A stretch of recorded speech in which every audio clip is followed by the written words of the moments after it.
So go! Yahoo!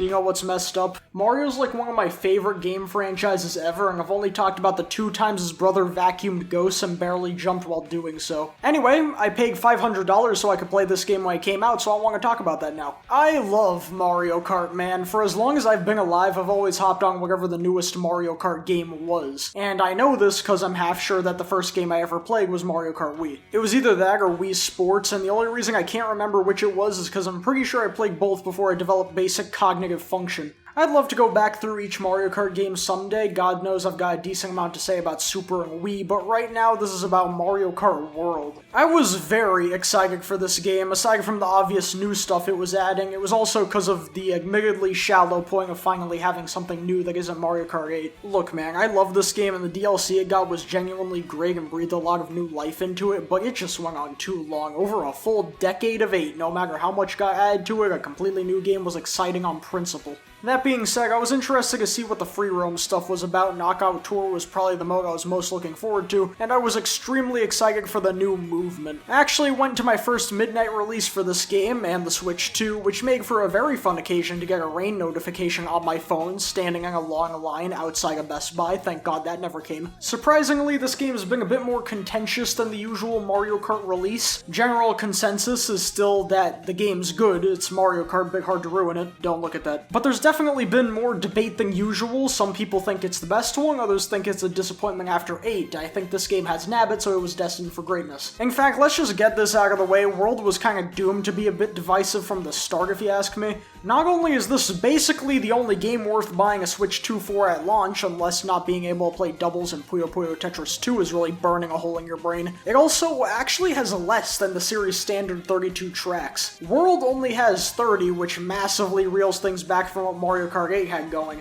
I was actually tricked by the Grand Prix screen into thinking it had 32, but you run through Crown City and Peach Stadium twice. That's a little disingenuous to me. Obviously, I didn't think they'd do another 96 for this game. That's a little unreasonable to expect in my opinion, but I was at least hoping they'd beef things up to 48 to match Mario Kart 8 post-DLC, and so things wouldn't feel as cut down as they are. Let me not get ahead of myself though, because this kind of has a ripple effect on a bunch of stuff in the game, which I'll touch on when it becomes relevant. So, let's get down to business. Mario Kart World split into 3 main chunks. There's the Grand Prix mode with the usual 8 cups, Knockout Tour, which also has 8 cups to its name, and the free roam mode. We'll start at the former and work our way down. First thing you'll probably notice when you jump in, this game looks incredible. I definitely was swayed by the fact that Mario Kart 8's visual style has been around so long that any sort of shakeup was greatly appreciated, and World capitalizes on it in a major way. Characters look way closer to their 2D art now, a shift that's been occurring since Mario Wonder, and it's really nice. The bros have never looked better. Donkey Kong's gotten the largest overhaul that people were a bit more mixed on. Personally, I think he's way more expressive now, and Bonanza only solidified that. Junior looks so stupid and silly now, and I like the direction that they're taking with Bowser, rounding him out more for spin-offs where he's not meant to be super threatening, but keeping him generally faithful in the mainline games. Speaking of characters, the lineup here is interesting. It's not for everyone, because there's definitely some high-profile guys missing. I can't really argue against anyone being upset that notable characters like Diddy and Funky Kong, Kamek, PD Piranha, Dry Bowser, and the Koopalings are missing when World's response is Conquador. You know what, I'm actually cool with Conquador. What I actually hate are the babies on board. Nobody actively says, I want to play as one of the babies in Mario Kart. If you do, you're a cop, and if you're not, then you should be getting fucking taken away by them. A large portion of the roster are random enemies and NPCs, and I mean random. You've got some classic dudes like Drybones and Wiggler, a decent bit returning from Mario Kart Tour like Hammer Bro and Chargin' Chuck, and even some really good additions like Piantas, Goombas, and Piranha Plants. But nah, that's stupid, bring out Rocky Wrench, baby! Some of these characters feel like the Office competed to find the most random characters and the funniest choices got in. They got the Snowman from Mario 64, Sidesteppers, Swoops, and despite that, the character I'm most baffled is in the game is Spike, who actually likes this guy. It's a conversation no one's ever had. Hey bro, who's your favorite Mario character? Oh, you know it's Spike. Like, dude, we could have had Ninja in this game. That's like the best Mario enemy they ever made. First thing I did when I got Mario Party Jamboree was look up how to unlock Ninja and then found him so I could play the game for real. Does this make me a weirdo freak? Yes, but I'm happy. The improved visuals also extend to the tracks themselves mostly. New and retro tracks are indistinguishable in quality from each other, and it's nice to see they found a good middle ground between the cartoonish Mario style that had mixed results in the Booster Course Pass, and the more high-definition realistic environments from 8. Everyone's gushed about Rainbow Road, I will too in a bit when we go over all the tracks, but others like DK Spaceport, Cheap Cheap Falls, Peach Beach, and Dry Bones Burnout are standout tracks for me visually. I've only got one very minor complaint regarding visuals. Okay, so due to the interconnected nature of the tracks in this game, depending on stuff like the route you take or what Grand Prix you're playing, you'll get to experience different times of day. And I wish you could choose a time of day for the track when playing in Versus mode, because it can make some tracks pop way more. For example, in my opinion, Toad's Factory, Wario Stadium, Shy Guy Bazaar, and Wario Shipyard are best played at night, while some like Whistletop Summit, Faraway Oasis, and Peach Beach are best at sunset. You know, that kind of thing. It's small, and I'd say that none of the stages look bad at any time of day, but the option would have been nice. Last thing before we jump into the actual gameplay, carts have been reverted back to being presets instead of being customizable like they were in 7 and 8, which might initially seem like a downgrade, but I don't mind too much. Customizable carts were always a neat novelty, but more often than not the large quantity of choices meant I'd stick with one loadout and rarely change it. Having preset carts kept things simple in my mind, and despite having technically less options, it still felt like there was more variety, because it being more simple made me more willing to pick other stuff. I've swapped out what carts I was using in games like Double Dash and Wii way more than I ever did in 7 and 8, which is pretty telling in my mind. Plus, the presets make for way more iconic designs. Stuff like the B-Dasher and Wild Wing are notable cart designs for a reason in a way that a lot of the carts in 8 just can't match. Not to slam 8's carts either, because it did have some good ones. In fact, they actually brought the Biggie Buggy back, which was one of my favorite designs from that game. Speaking of which, World actually has a small selection of returning carts on top of the Biddy Buggy. There's the B-Dasher, Bumblebee, Cloud9, Pipe Frame, Tiny Titan, and Dolphin Dasher. Very good stuff. I'm a big fan of the default cart in this game, though I usually am in any Mario Kart. I'm kind of basic like that. The Roadster Royale feels like a very nice mix of the Sprinter's frame and the Day Tripper's stylings from Wii. The Blastronaut is this cool looking rocket. You can drive a lobster. The Funky Dory kind of feels like a successor of the Dolphin Dasher. The Bulldozer is probably my favorite cart, even if I like to play heavy characters. That means it turns like a tank. And the Stellar Sled is a very different yet cool design, even if it might just be the worst cart in the entire game. Now that I've spent a whole page of my script talking about menus, which I'm sure will be very fun to edit in a week, let's start with the Grand Prix. Now, when I think of the Grand Prix in this game, there are 3 distinct things that come to mind. The intermissions, the tracks are extremely fun, and these races are actual inhuman torment.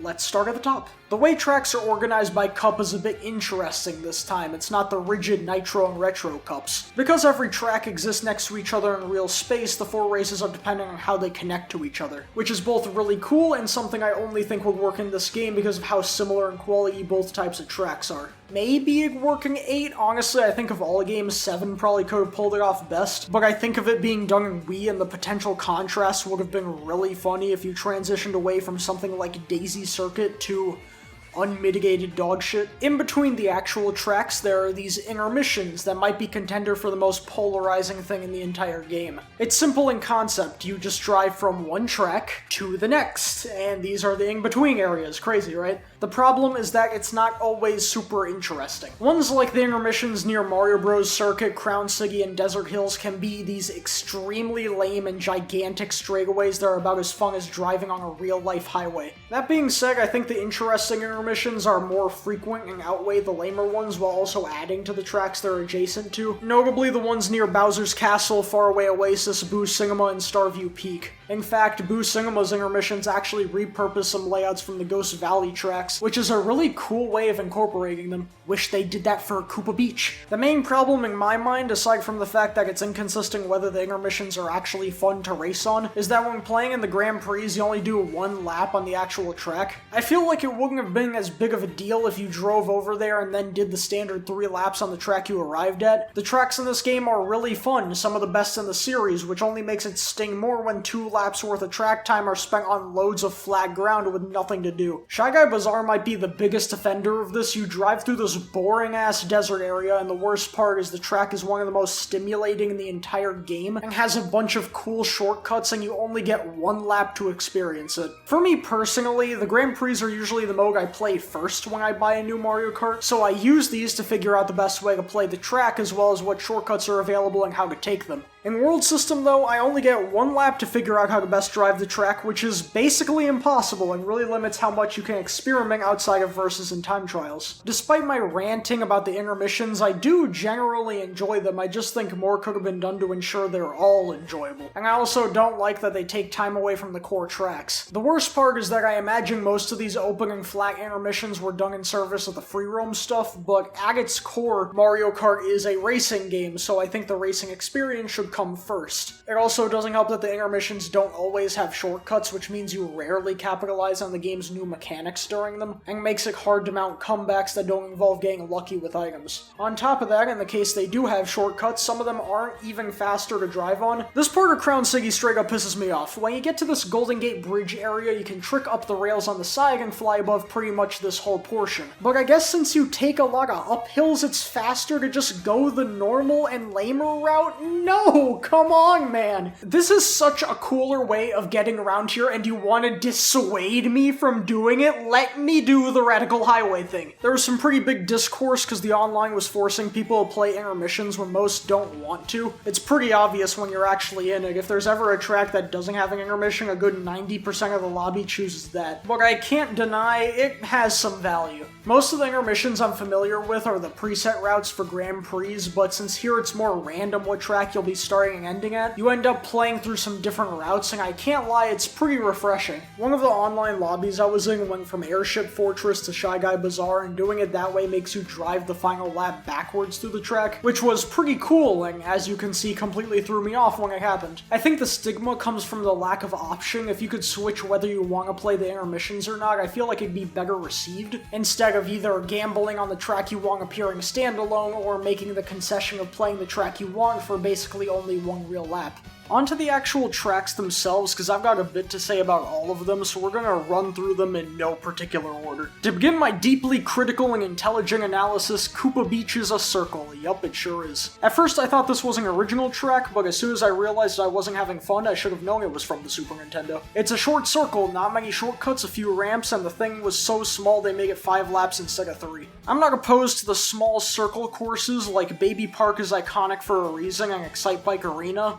I actually think this track is kinda boring. The problem with Koopa Beach is that it's in this weird middle ground of small but not small enough, so you don't feel that Baby Park-esque chaos. Desert Hills is also easily on the lesser end. I do not like the remake. I'd honestly say the Wii version is still the best way to play the track. This is the only track in the game I actively don't think looks great. The colors look so desaturated here and the entire area feels super empty. This also might be a problem with the free roam. To ensure you can go in and out of the track as you please, they need to keep the surrounding area relatively cleared out, which is why, to keep using Desert Hills as an example, the Wii version had a comparatively more detailed background of pipes and Mario 3 platforms. Speaking of which, the original was very Mario 3 themed, I mentioned the background already, but there were also the pipe platforms seen in World 2, Pokies and Fire Snakes were constant threats, and the angry sun was always flying above. Apart from the sun being on the starting sign, all the Mario 3 elements have been removed. And it feels like that's cause they want to go for a Mario Land thing instead, which I'm actually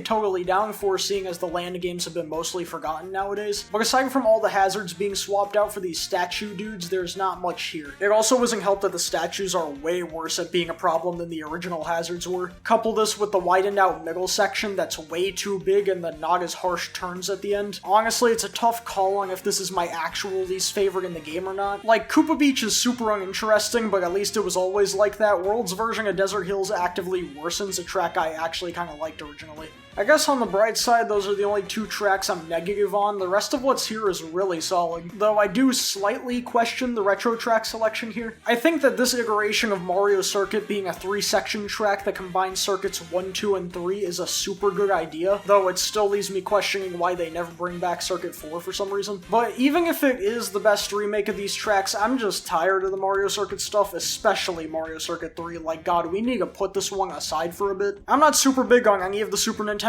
tracks, but I feel like they were actually done best in this game because so many of them were incorporated into the intermissions. I already mentioned the Ghost Valley part near Boo Cinema, but they also used Choco Island, Vanilla Lake, and Koopa Beach 1. Speaking of which, all this doubly applies to Koopa Beach as well. I'm not sure why they brought back 2 Super Nintendo tracks, but didn't so much as glance at anything from Super Circuit. I also know that where Mario Kart is at, we're starting to run out of tracks that haven't been remade, but since we're getting so close, I wish they were prioritized a bit more. It's also a bit tough with this game, cause it's not just about choosing tracks, it's also finding ones that could fit into the world semi-comfortably, which basically excludes some tracks from coming back, like 7's Woohoo tracks. Can't have its Mario Circuit either, cause we already have a track for Peach's Castle. None of the Siggy tracks from Tour, rest in peace Singapore and Vancouver. No multiple Bowser Castles or Rainbow Roads, and since it'd be hard to fit multiple Siggys next to each other, we only get one, which means that Mushroom Siggy gets to still be dead in a corner somewhere. It's just some random things that hit my brain when looking at the selection, and it's the only reason I can justify in my brain on why they brought back Moo Moo Meadows immediately after 8. Look, I really like this track, and they added a nice ramp shortcut here, even if they removed the jump before the end, which is pretty annoying, but we just had this one. If you're gonna do this theme, I would have rather they brought back Moo Moo Farm from 64. Like, yeah, it's a worse track, but at least it's been long enough that it warrants a remake more. I would have also said this about Choco Mountain since this was just in the Booster Course DLC, but I'm actually gonna give this one a pass. The layout is more or less the same, but the actual aesthetics were massively overhauled, and there were some changes to the track, notably with the loads of mud everywhere. I really love how the remake was done, turning it into this industrialized football arena, and I actually think it plays well with its inclusion in 8's DLC. So now you have a more faithful remake and one that's more of a reimagining. Speaking of reimaginings, oh my god, Peach Beach, this is an incredible track. Being transformed into a 3-section race where only the first part takes place on the original layout, and everything else is completely new. It also does a great job of taking advantage of World's new movement, especially in this final area. You can either come into this from the glide ramp, or take a shortcut earlier to enter from higher up and continue tricking across. Finally, we get to dig into this, the biggest thing that Mario Kart World offers and the largest shake-up to the formula it brings to the table is in its movement. First, rail grinding. It's definitely the simplest of the new stuff added. You can cling onto the rail, and the longer you're on, the more of a boost you build up. But it's still fun to jump between rails or fling yourself off into other shortcuts. More importantly, you can jump in this game. Yeah, one of the most insane additions to a Mario game is the ability to jump. You hold it like a drift, and releasing pops you into the air. It lets you get more distance off jumps, which can sometimes make new shortcuts if you need more height or distance, and it lets you do more of those off-road ramp shortcuts without needing mushrooms for it, which is mainly good because even in the more basic sections it rewards preparation and being perceptive mid-race. Jumping is also good for chaining into the new wall riding. Tricking into a wall lets you start driving on it, and it's a little weird to get a feel for how to get on the walls, how much leeway you have to keep driving once you're on it, and how to best jump between multiple walls, but once you get it down, it makes for some of the most free-flowing and exhilarating racing that this series can offer. Tracks live and die by their implementation of the new movement. Take DK Pass, for instance. It got a really nice visual overhaul, being turned into a ski resort that makes it stand out compared to the more generic and dull DS original, but at its core, it's a pretty simple track with some winding turns to improve at. Despite that, I still keep coming back to it and have fun driving on it because it has some really satisfying shortcuts to pull off, with jumping across this hole using the pole of the sign to get extra leverage, or jumping off this cliff attaching to the side of this wall to take the turn as tight as possible, and then popping out at just the right time to take the following turn above. The best tracks all have shortcuts that are either similar or even more involved, like Bowser's Castle, Wario Shipyard, Drybone's Burnout, Wario Stadium, Dino Dino Jungle, and everyone loves talking about the shortcut in Great Question Block Ruins for good reason. It's extremely fun and cool to pull off. That being said, a really good level layout and theme can still take a course far, which is why Airship Fortress and Cheep Cheep Falls are still some of my favorites, but even these have more involved paths to take. My favorite remake is probably Toad's Factory, partially because it was already a favorite of mine on the Wii, but it does a great job of retrofitting the track with some new shortcuts, notably this cut near the middle that requires you to line up a jump on a moving platform to take a grind rail to the top path, and the end section that's full of grind jumps that can allow you to soar over nearly the entire final stretch. I think out of all the tracks, Shy Guy Bazaar best shows the transformation these stages can undergo once you fully understand how to drive them. It's basically two completely different tracks. You take an entirely distinct route if you want to execute the shortcuts properly, and man, it is really satisfying to pull off. I also want to highlight Sky High Sundae, cause goddamn, the improvement over the original is staggering. I already feel like I enjoyed this track more than most people, but even I can't deny the insane overhaul this track underwent with all the additional pathways, rails, drivable walls. There are so many new ways to traverse the place. There's a reason why some people think this track was made for World first and was slapped into 8's DLC midway through development. It genuinely makes me wish we saw at least one more track from 8 be recreated if this was the change one of 8's lesser tracks went through. I mainly highlighted the retro tracks there, which is a bit of an inevitability since those are the ones I'm already familiar with. It's gonna make the most impact, but I do think World makes a strong effort with its new stuff. The only ones I'm a bit lukewarm on are Salty Salty Speedway and Crown City, though I'm not sure if they just haven't clicked for me yet. Maybe I need to sit on them for longer. Same kinda goes for Starview Peak, which is weird because it looks really nice and I have fun on it, but it still didn't make that much of an impression on me for some reason. Faraway Oasis is in this weird spot where I actually think the intermissions help the track a lot. On its own, it's still fun and I like the grinding shortcuts, but everything about the stage shows the animals, and despite that you only get stuff like these zebra stampedes on your way over there, which I thought was a bit weird.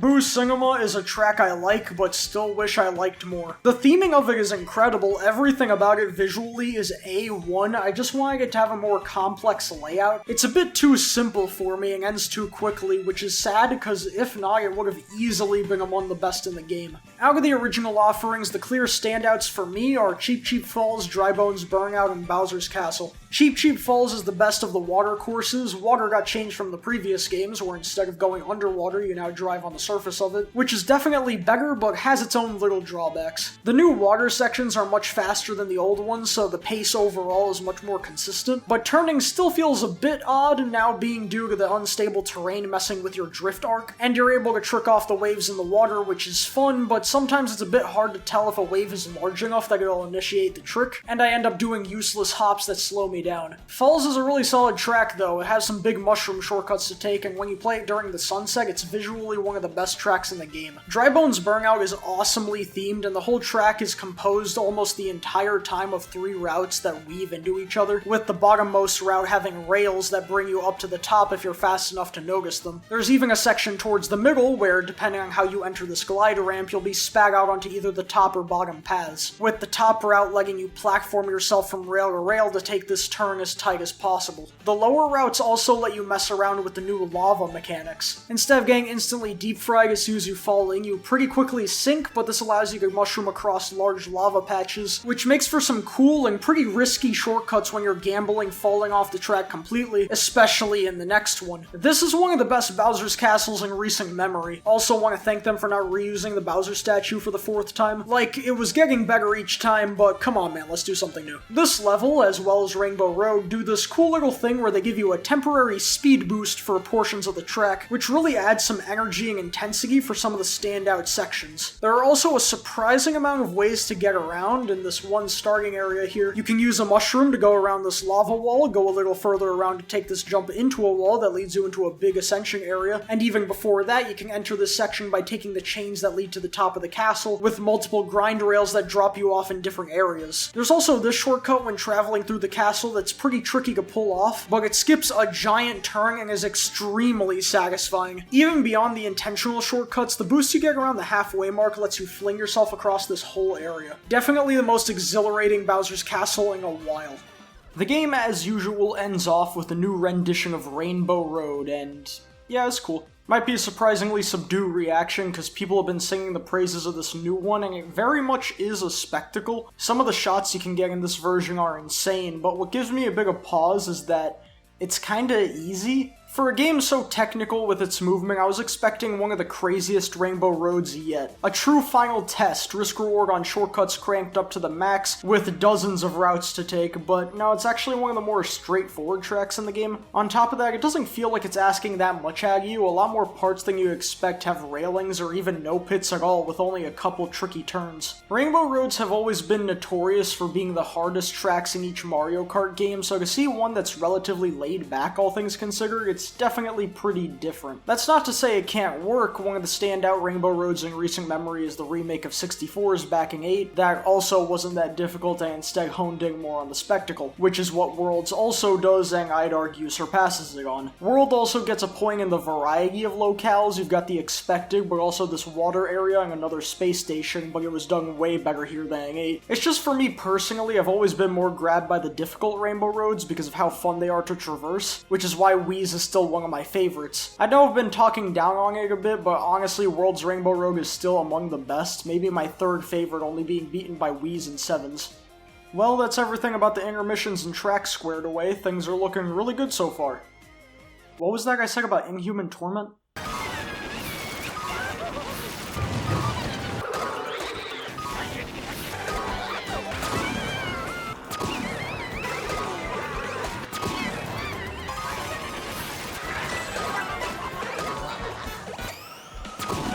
Let me live! I know in every Mario Kart game, the AI is always a little extremely evil. Believe me, I have big nostalgia for Wii, and it definitely has the most interesting item balance I've seen in a racing game. This could just be me, but the world CPUs feel locked. They rubber band like crazy, and I swear if you're front-running, second place spawns red shells. Which ain't great, because to get 3 stars in each Grand Prix, you gotta come in first in every race. It's also weird because the difficulty feels extremely volatile. Sometimes I'll be on the chillest road trip in first place, other times I'll feel like I'm driving through an active war zone. The items are crazy in this game, especially at the start of races, which I think might be because they slightly changed how items are dished out. Before, it used to be distance-based. Depending on how far you were from the front, you get better or worse items. But now it's strictly position-based, so it doesn't matter if 8th is within pissing distance of 1st, they'll still be having Mega Mushrooms and triple red shells thrown their way. On that note, I don't have much to say about the new items, aside from the hammers, because those are fun. But this Kamek Orb.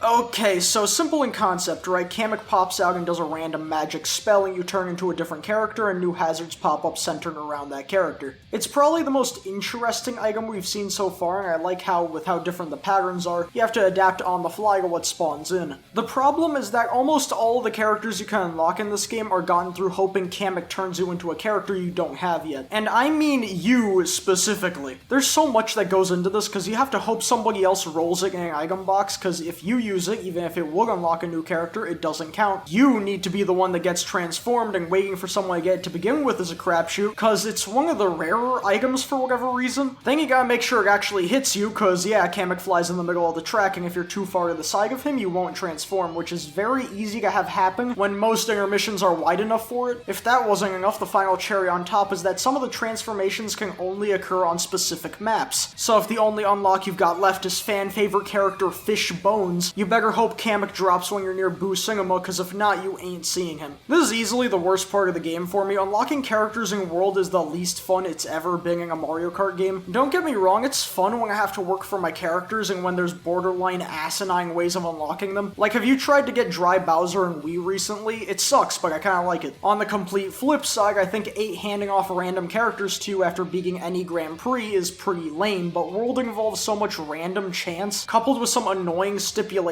Like, really, why can't I be the one to use the item? It's way more finicky than it has to be, to the point that I'm still missing some characters and I'm not too motivated to actively seek them out. Anyway, sorry for that little side tangent, back to the main point at hand. Nowhere is the CPU aggression more apparent than in Knockout Tour. Might be a bold stance, but I argue this is one of the best modes Mario Kart ever added. You drive through this giant chunk of the open world going through gates that eliminate the lowest placing competitors, ending on a standard race between the last 4 standing. It's fun and pretty intense, intense considering how long a match can last, especially if you're playing online. Getting past the first gate in online races was an achievement. It's really fun, and I got 3 stars on all the Knockout Tour Cups, but that was an insane trial because it makes you go through each gate in first place, and the computer always manages to fling you right out of first right before the gate. My only complaint with the Knockout Tour is that I wish you could make your own custom routes. Choose a line that goes through several tracks and race through all of them with a gate at each track. I get why it's not like that because the routes do block off certain positions to keep the path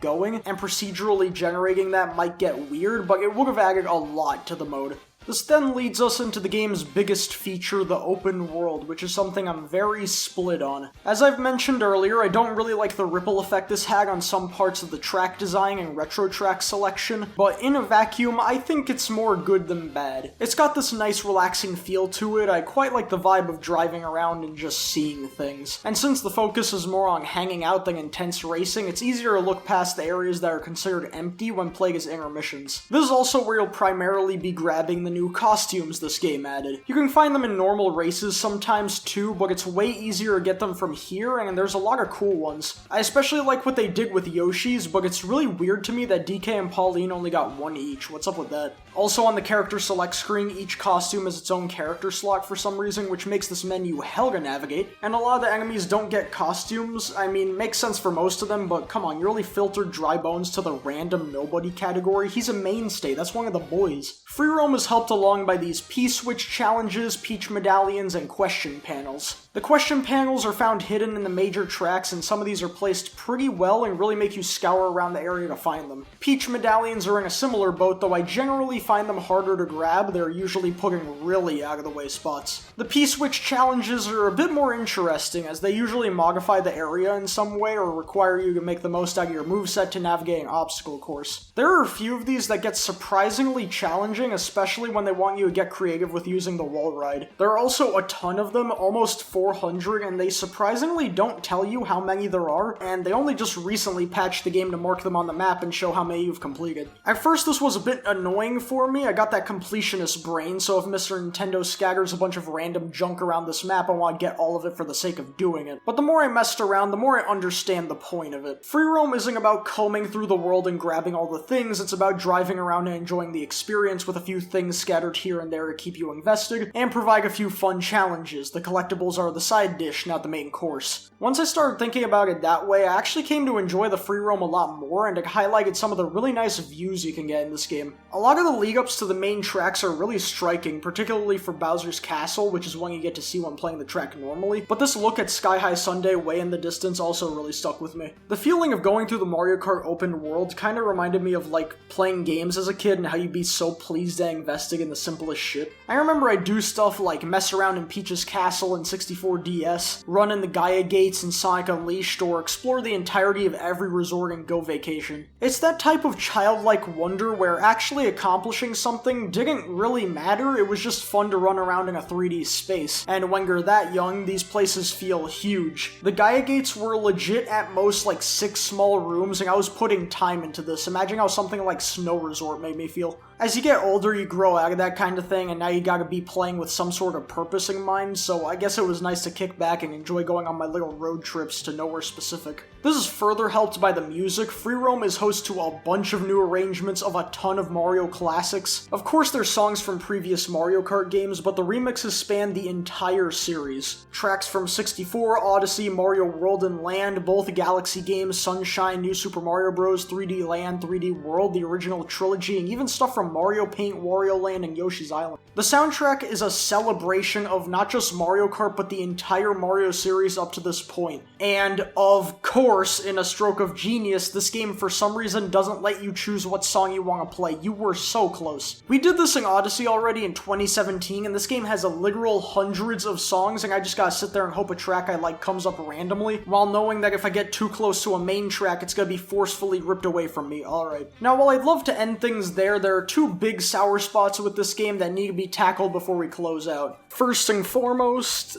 Dog, what is this battle mode? Compared to 8 Deluxe having a fantastic battle mode just before this is awful. The arenas are sectioned off pieces of the open world that go through some tracks. The only kind of exception is Big Donut because it was put in the open world completely unchanged. We'll just call this one the one that survived. My main problem with most of these is that they're so big and some have so many varying elevations that it makes actually interacting with your opponents difficult, and I swear half the time I'm totally separated from them. I know people love to hate on OG Mario Kart 8's battle mode because, yeah, it sucked, but honestly, I'd probably prefer playing on Mario Circuit or Donut Plains 3 compared to Salty Speedway or Chomp Desert. The only one I can really say I enjoy is Dino Jungle for being compact and having good hazards, but that's about it, really. We're also back to only 2 battle modes, Balloon Battle and Coin Runners, and I don't know if this is an unpopular opinion, but because of the levels being too big for my taste, I honestly prefer Coin Runners way more here, because at least I've got something to do. Balloon Battles mainly feel like me wandering around looking for someone to shoot at. This is mainly disappointing because 8 Deluxe had so many modes that are completely absent here, especially Renegade Roundup. That was one of my favorite battle modes and it was dropped the game after it was introduced. Come on, man. Both with the battle mode and partially with the number of tracks available, lack of content has been a theme in the background since the start of this video, which is going to make this next point a lot more pressing. This game costs $80. Look, let's get real for a second. You'd be hard-pressed to find any game I'd consider spending $80 on, but if we want to get technical here, let's limit it to Mario Kart. $80 gets me 30 tracks worth of content. Meanwhile, assuming I bought Mario Kart 8 Deluxe for its full price plus its DLC, that is $85 for a whopping 96 tracks. If you want to say I'm being reductive, only taking the pure race tracks into consideration, then go ahead, but that's the most important part of the game. And in the face of that, stuff like free roam and even Knockout Tour to an extent are side content bonuses. Even then, I'd still say that in terms of considering the side content, 8 Deluxe more than shows its worth in the large and quality battle mode. You could make the argument that this is just the game at launch, there's gonna be more to come, and honestly I wouldn't be shocked if it does, but that still means that unless you're willing to wait until whatever day they decide to announce more content for this game, you're paying $80 for a game that's pretty lacking in content. That extra content better be free, by the way, because paying for DLC on top of this price tag just to have a chance to graze at the amounts 8 Deluxe had would be laughable. But no way that's gonna happen if Donkey Kong Bonanza's disappointing $20 payment was anything to go off of. It's sad because this is such a big blemish on the game that it overshadows it for some people, and I can't really say it's unjustified because no way it earned that price tag. It also sucks because if we're talking strictly about the game itself, I think it's great. This is easily the best game in the series for me if we're talking about the racing mechanics themselves, and while I wish there was more, I think the tracks are extremely well designed and complement the new mechanics. It was a very experimental Mario Kart, which I'm happy they did, because if they would have stuck with just doing another Mario Kart game, I can't imagine I would have gravitated to it in the way I did with World. Honestly, I probably would have just kept playing 8. I've thoroughly enjoyed myself because I decided to pick it up, but I also recognize there's not much incentive to pick it up other than it being a new Mario Kart game. And it's not great knowing that this is probably going to be the new price tag for Nintendo's big releases now. It's an amazing game weighed down by some really important problems. I swear those are my favorites. I'd love to come back to Mario Kart in the future or even just Mario stuff in general, but for today, that's a wrap. Good night, everybody. Thanks for watching. Now I gotta go put in some overtime. That eventual $100 Smash Bros ain't gonna pay for itself.